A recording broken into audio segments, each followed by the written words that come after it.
নমস্কার, মেঘলাস কিচেনে সকলকে স্বাগতম। আমার এখনকার রেসিপির আয়োজন খাসির মাংস রান্না। মজাদার রান্নার রেসিপির ভিডিও পেতে আমার চ্যানেলটি সাবস্ক্রাইব করুন, পাশে বেল আইকনটি অন করে রাখুন। প্রথমে কড়াইয়ে দিয়ে দিলাম তেল, 2-3টে তেজপাতা, শুকনো মরিচ আর গরম মশলা। এখন দিয়ে দিলাম পেঁয়াজ কুচিগুলো। পেঁয়াজ কুচির পরিমাণ বেশি ছিল। মাংসটি রান্না করব ঘরোয়া পদ্ধতিতে, খুব কম মশলায়। তো পেঁয়াজটা আমি লবণ হলুদ দিয়ে ভেজে নিলাম। ভাজার পরে আমি এর মধ্যে দিয়ে দিব খাসির মাংস। খাসির মাংসের পরিমাণ ছিল 4.5 কেজি, তাই একটু পেঁয়াজের পরিমাণও বেশি ছিল।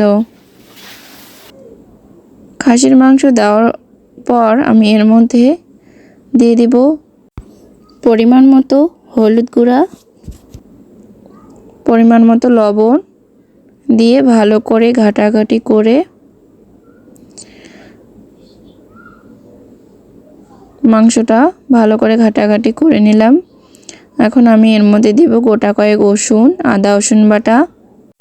আবার মাংসগুলো ঘাটাঘাটি করে নেব আদা রসুন বাটাগুলোর সাথে।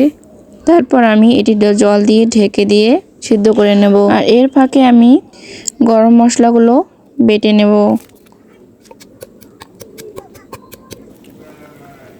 গরম মশলাগুলো বাটার পর মাংসটাও আমার এদিকে সিদ্ধ হয়ে আসলে আমি দিয়ে দিব গরম মশলাগুলো।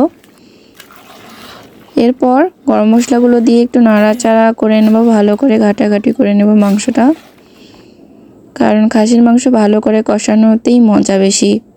এখন আমি দিয়ে দেব মরিচ গুঁড়ো।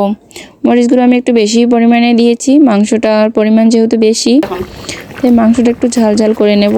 এরপরে দিয়ে দেব আমি জিরা গুঁড়া, পরিমাণ মতো জিরা গুঁড়া দিয়েছি। মাংসগুলো যাতে লেগে না যায়, তাই একটু জল দিয়ে দিয়ে মাংসটা ভালো করে কষিয়ে নিতে হবে। তো বন্ধুরা, আমার তৈরি হয়ে গেল খাসির মাংস রান্না। আপনারাও বাসায় চাইলে এভাবে ট্রাই করে দেখতে পারেন। ভিডিওটি ভালো লাগলে লাইক, শেয়ার, কমেন্ট করবেন, আর কমেন্ট করে জানাবেন ভিডিওটি কেমন লাগলো। ধন্যবাদ।